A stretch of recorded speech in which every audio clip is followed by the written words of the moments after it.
सबको नमस्कार, प्रणाम, सत श्री अकाल। हेलो नमस्कार दोस्तों, दिल्ली के प्रादेशिक समाचार के स्टूडियो में आप सभी का बहुत बहुत स्वागत है। दोस्तों यहाँ पर आपको देखने को मिलेगा दिल्ली से जुड़ी सारी बड़ी खबरें, मुख्य समाचार, ब्रेकिंग न्यूज अपडेट के रूप में, इसलिए वीडियो को शुरू से अंत तक जरूर देखिएगा।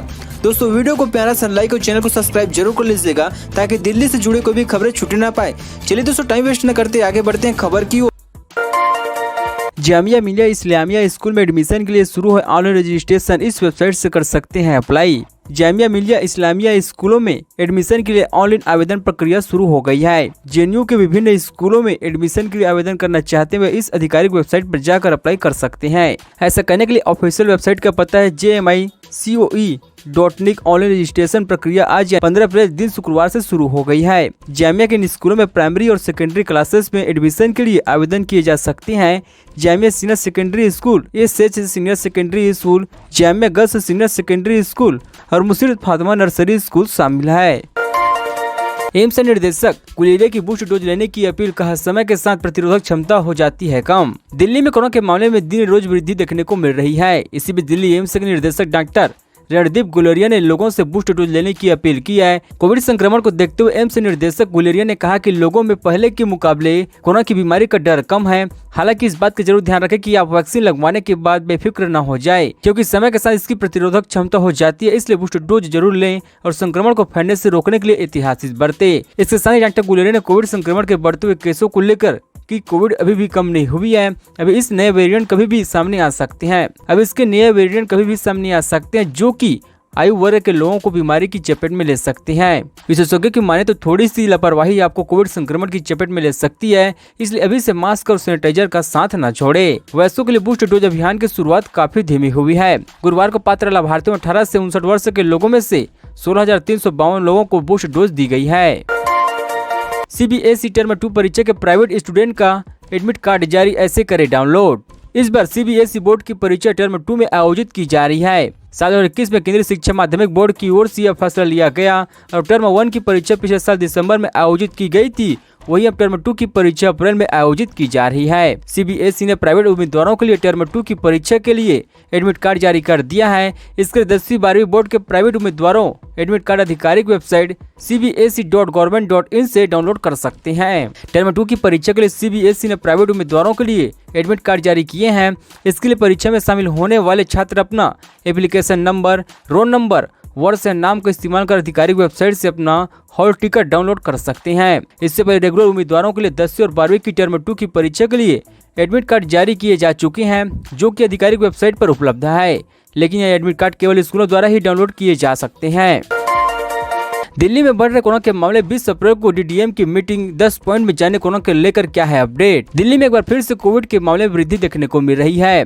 गुरुवार को राष्ट्रीय राजधानी में 14 अप्रैल को 325 नए मामले सामने आ चुके हैं, जो 3 मार्च के बाद से एक दिन में सबसे अधिक केस है। इस दौरान पॉजिटिव दर 2.39% दर्ज की गई है।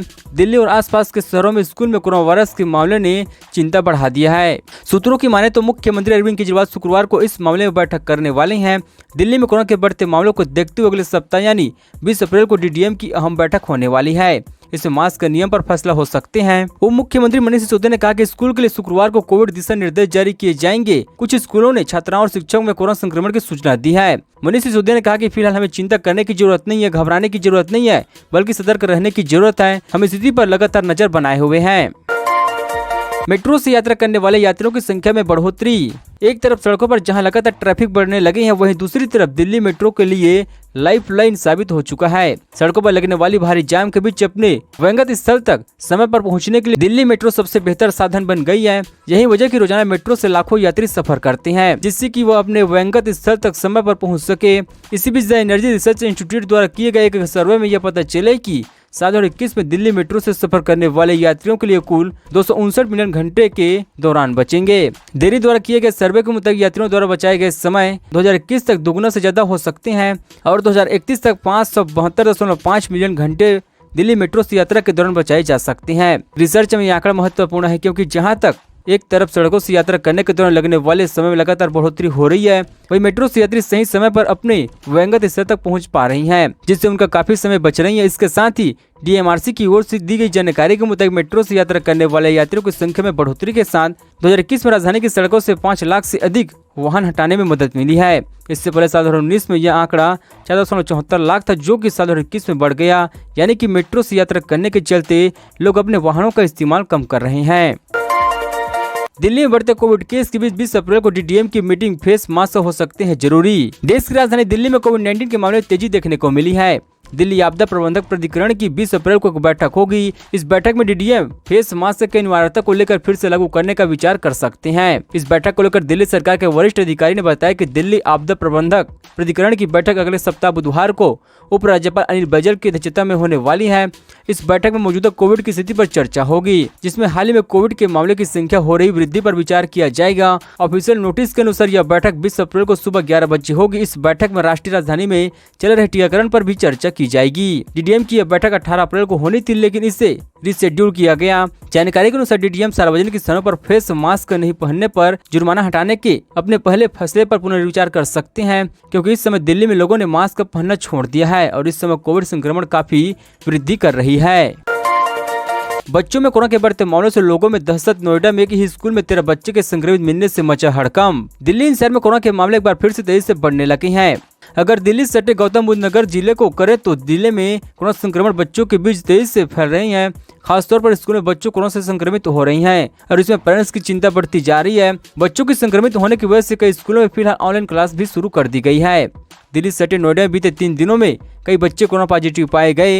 यह सिलसिला स्कूलों में शुरू हुआ है, लेकिन बच्चों के बीच कोरोना का खतरा तब तक बढ़ते जाएगा। नोएडा सेक्टर 40 के खितान पब्लिक स्कूल में एक साथ 13 बच्चे कोरोना से संक्रमित हो गए हैं। इसके साथ ही 3 टीचर भी संक्रमित पाए गए थे, जिसे देखते हुए नोएडा में कई स्कूल अब फिर से ऑनलाइन मोड के जरिए संचालित किए जा रही हैं, जैसे DPS world school, Shri Ram millennium school. बच्चों के पॉजिटिव आने का सिलसिला बीते 1 हफ्ते से जारी है। आर्थिक रूप से कमजोर छात्राओं के लिए दिल्ली सरकार की खास योजना, जानिए बेहतर प्रदर्शन पर कितनी मिलेगी मदद। शिक्षा के क्षेत्र में सुधार स्तर को बेहतर करने के लिए दिल्ली सरकार ने कई अहम योजनाएं शुरू की है। इन्हीं योजनाओं में एक अहम योजना है मुख्यमंत्री विद्यार्थी प्रतिभा योजना। इस योजना के तहत दिल्ली सरकार की तरफ से छात्राओं के प्रोत्साहन के लिए आर्थिक मदद मुहैया कराई जाती है। योजना के तहत 10वीं, 11वीं और 12वीं के छात्राओं को परीक्षा में बेहतर प्रदर्शन के लिए आर्थिक राशि उपलब्ध कराई जाती है। दिल्ली सरकार की तरफ से इस योजना को बड़े पैमाने पर शुरू किया गया है। इस योजना के संचालन के लिए 150 करोड़ का बजट रखा गया है। इस योजना के जरिए दिल्ली के छात्राओं को आर्थिक मदद दी जाती है। आर्थिक रूप से कमजोर सभी छात्र जिन्होंने 9वीं और 10वीं की परीक्षा में 50% से ज्यादा नंबर हासिल किए हैं, उन्हें 5,000 रुपए की राशि दी जाती है। इनके अलावा 11वीं और 12वीं कक्षा में 60% से ज्यादा नंबर हासिल करने वाले छात्राओं को 10,000 रुपए की राशि दी जाएगी। इस योजना से न सिर्फ आर्थिक रूप से कमजोर छात्राओं पर फीस का भार कम होगा, बल्कि बेहतर शिक्षा के लिए प्रोत्साहन भी मिलेगा। राज ठाकरे के तलवार लहराने के महाराष्ट्र की राजनीति में आखिर क्या है सियासी मायने। महाराष्ट्र की सियासत में इन दिनों तलवार चल रही है। इन तलवारों से कोई किसी का गला तो नहीं काट रहे, लेकिन इन्होंने पुलिस का काम बढ़ा दिया है। तलवारें निकालने वाले राजनेताओं के खिलाफ आपराधिक मामले दर्ज हो रही हैं। तलवार सियासी मंचों पर हमेशा लहराई जा रही है, लेकिन महाराष्ट्र की राजनीति में अलग भूमिका निभा रही है।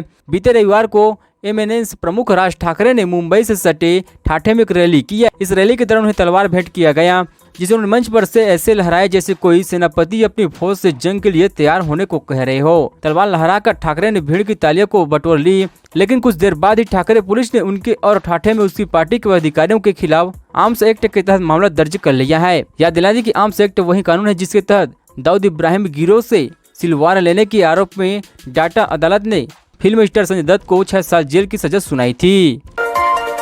दिल्ली सरकार शहर की मंडियों को करेगी विकास। 476.79 करोड़ रुपए का बजट हुआ पारित। दिल्ली के विकास मंत्री गोपाल राय सिंह की अध्यक्षता में दिल्ली कृषि विपणन बोर्ड और कृषि उपज मंडी समिति के अधिकारी के साथ गुरुवार को बैठक हुई है। इस बैठक में दिल्ली सरकार ने राजधानी की मंडियों के विकास के लिए 476.79 करोड़ रुपए का बजट पारित किया है। इस बजट में आजादपुर के लिए 175 करोड़ रुपए से अधिक का बजट शामिल किया गया है, जो शहर की बड़ी मंडी है।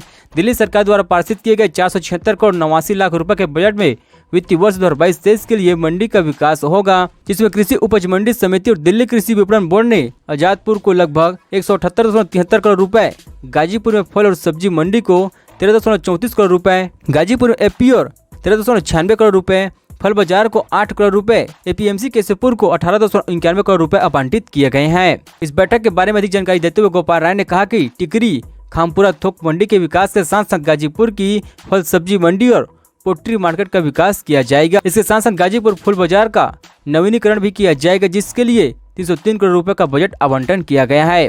दिल्ली के केजरीवाल सरकार मंडियों में विकास विस्तार और बेहतर बुनियादी ढांचे के निर्माण के लिए प्रतिबद्ध है। दोस्तों खबरों का सिलसिला बस यहीं तक। दोस्तों वीडियो जानकारी आपको अच्छा लगा, वीडियो को प्यारा सा लाइक कीजिए। दोस्तों आप दिल्ली निवासी थे, हमारे चैनल को सब्सक्राइब कीजिए ताकि दिल्ली जुड़ी सारी बड़ी खबरें इस तरह से मिलते रहे। चलिए दोस्तों अगली वीडियो में मिलते हैं। जय हिंद जय भारत।